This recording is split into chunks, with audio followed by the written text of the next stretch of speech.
Que o Paraguai é um paraíso fiscal, você, seguidor da SETI, já sabe. Mas como que funciona a tributação no Paraguai e os negócios para profissionais autônomos, empregados e pequenos empresários?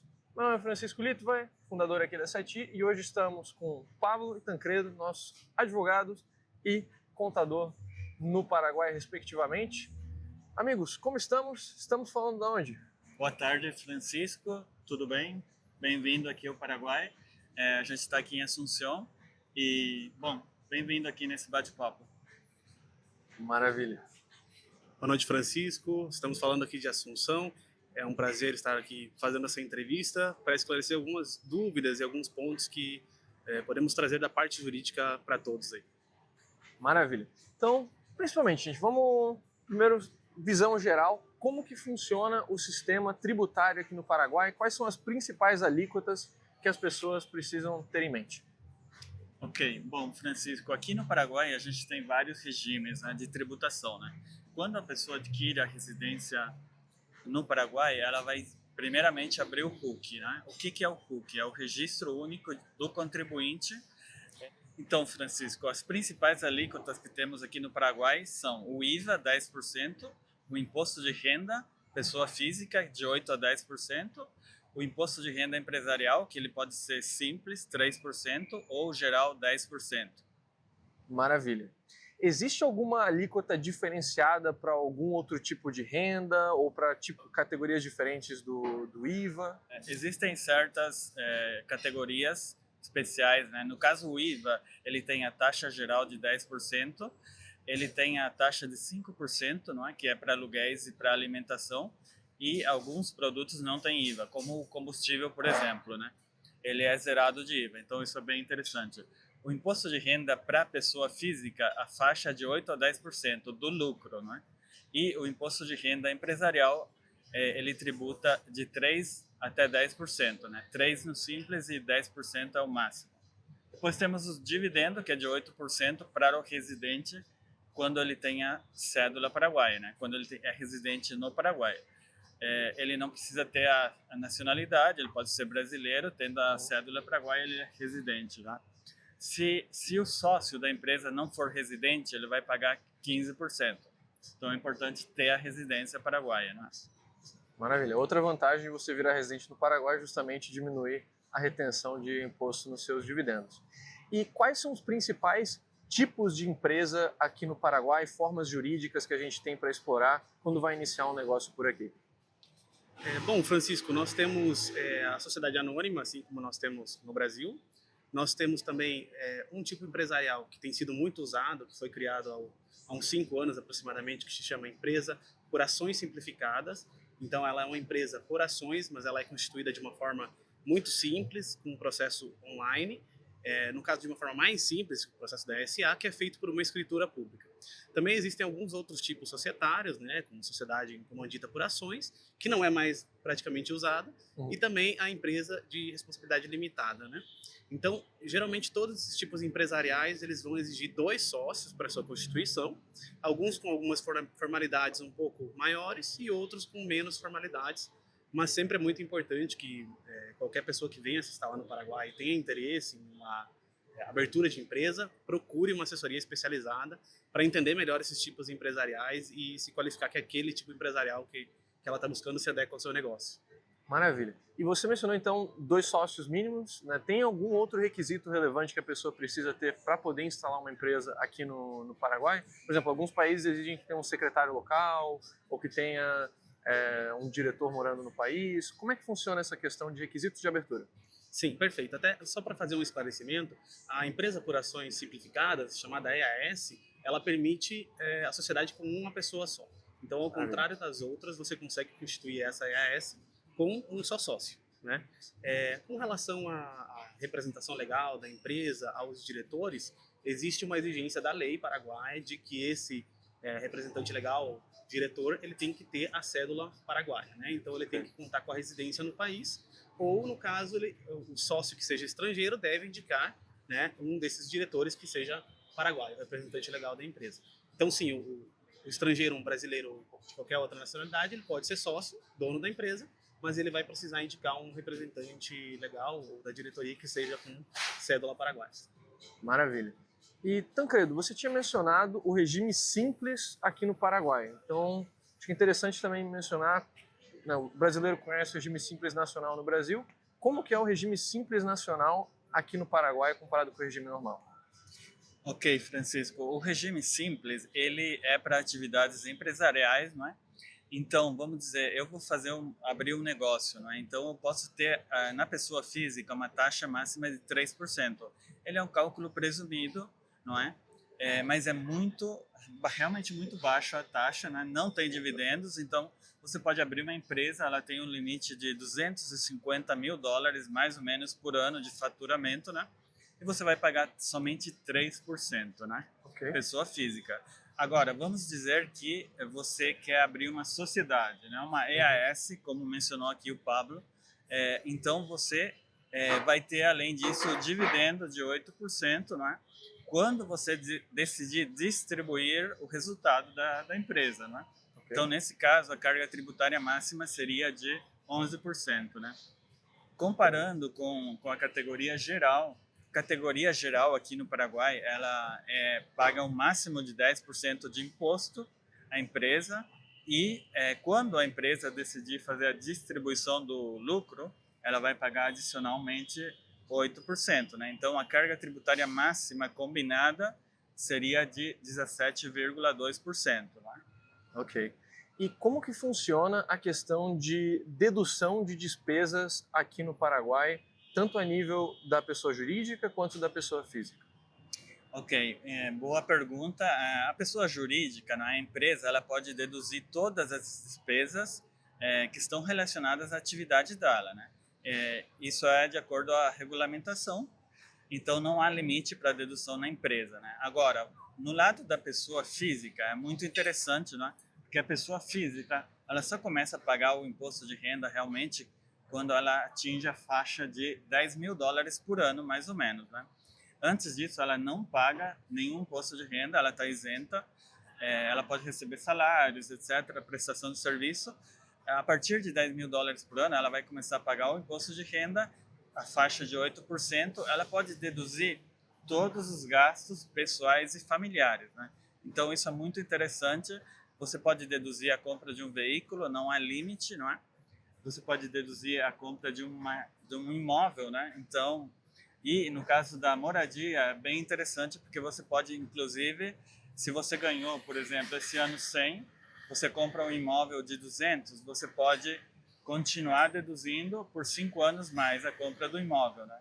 Então, sensacional. É sensacional realmente o imposto de renda à pessoa física, e você pode deduzir os gastos familiares de todos os seus filhos e seus dependentes legais, né? Até dos seus sogros você pode deduzir, né? As despesas dos teus pais, filhos menores, filhos maiores que estão estudando também pode deduzir. Pode deduzir despesas no exterior relacionadas à saúde e educação, né? Mas a dedução é bastante ampla, né? Ou seja, se você ia ter um imposto de $50 mil e você compra depois uma casa de $100 mil, não só você não paga nada de imposto naquele ano por abater a casa, quanto consegue usar o crédito depois para o ano seguinte para abater do imposto que você teria. Ou seja, você como pessoa física, na realidade está operando no lucro real da tributação brasileira. Sim, é verdade, e também é interessante que no caso do imposto de renda da pessoa física, se você comprar um veículo, você deduz ele completamente, então você deduz a tua taxa de imposto de 10%, não é? Se você vender o veículo em 3 anos, você deduziu, por exemplo, um veículo de R$100 mil, né? Você deduziu R$10 mil e em 3 anos você vende o veículo por R$80 mil, né? Você não vai pagar 10% quando você vende, você vai pagar somente o ganho de capital, que seria, no caso, 2,4%, né? Então, eu compro um veículo, eu deduzo 10%, quando eu vendo ele, eu somente pago 2,4%, né? Maravilha. E aí, por isso também que aqui a declaração ela é feita de maneira mensal, junto com o IVA, porque você, justamente, todo mundo aqui recolhe as notinhas, né, as notas fiscais nos lugares que vai, para poder lançar no fim do mês para bater em relação aos impostos que tem. Em termos de constituição de empresa, Pablo, aqui como que funciona a questão regulatória, burocrática na abertura, em termos tanto de tempo de abertura de uma empresa, quanto, sabe, o que é necessário de licenças ou alvarás, coisas assim, para conseguir operar?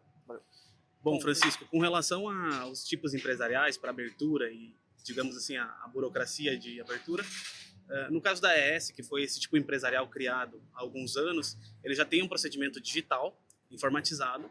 Então você consegue, se você seguir o modelo, que existe um modelo pro forma que o governo te fornece, se você segue aquele modelo, você pode ter uma ES aberta em questão de dias. Tá? Se você precisar fazer alguma alteração em razão de alguma questão legal e societária, pode ser que o processo acabe demorando um pouco mais, mas para a ES esse processo já está informatizado, inclusive com ligação no IPS, que é a Previdência Social, caso você contrate algum funcionário. Então, muitos registros já saem de forma automática. Com relação a outros tipos empresariais, como a sociedade anônima, que também provavelmente seja o tipo mais usado, o tipo empresarial mais usado no Paraguai hoje, societário, pode acabar demorando um pouquinho mais porque tem a exigência de uma escritura pública, né? Então, é feito perante um notário, mas é um processo também que pode acabar demorando aí de semanas a um mês, mas também é um processo que acaba não sendo tão burocrático em um princípio, né?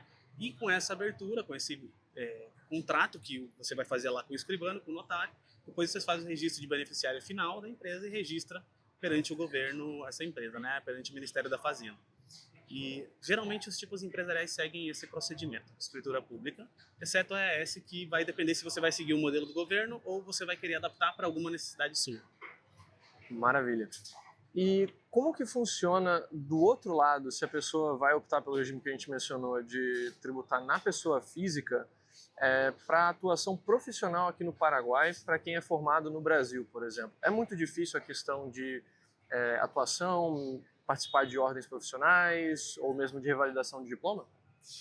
Bom, com relação à revalidação dos diplomas, né, existe um processo que ele é feito perante o Ministério de Educação do Paraguai, né, e também existe um outro processo que é feito perante um órgão que se chama CONES, que é o Conselho de Universidades, né.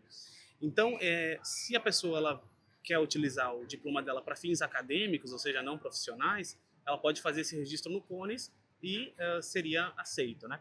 Com relação à atuação profissional, quem faz o registro é o Ministério de Educação. Então, você precisa apresentar um pedido e você vai ter que fazer uma prova, e dessa prova você precisa de uma aprovação de 70%,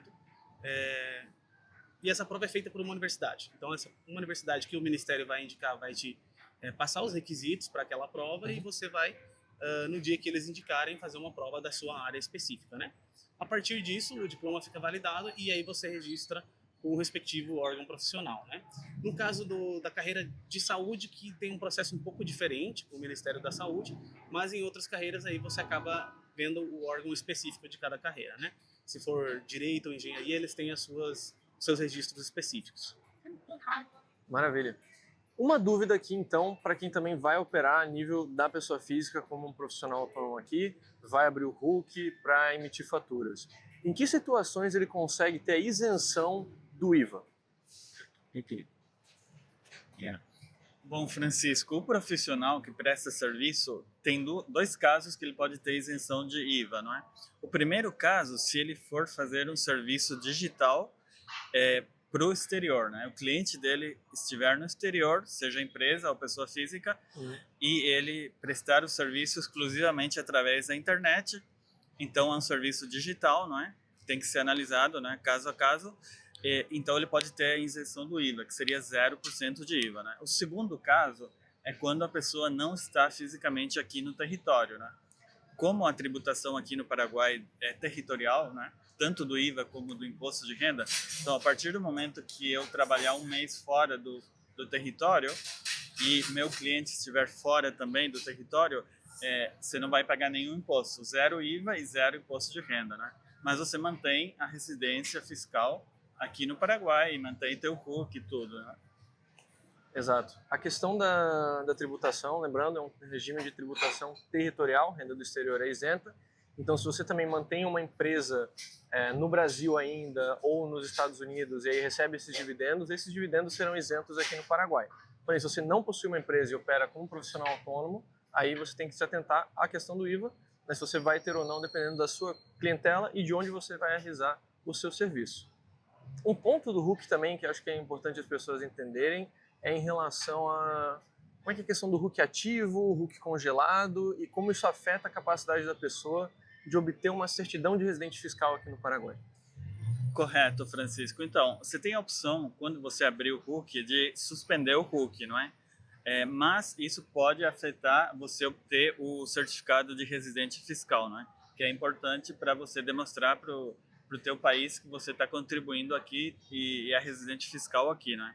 Então é importante manter o RUC ativo, mesmo que você não esteja emitindo as facturas, né?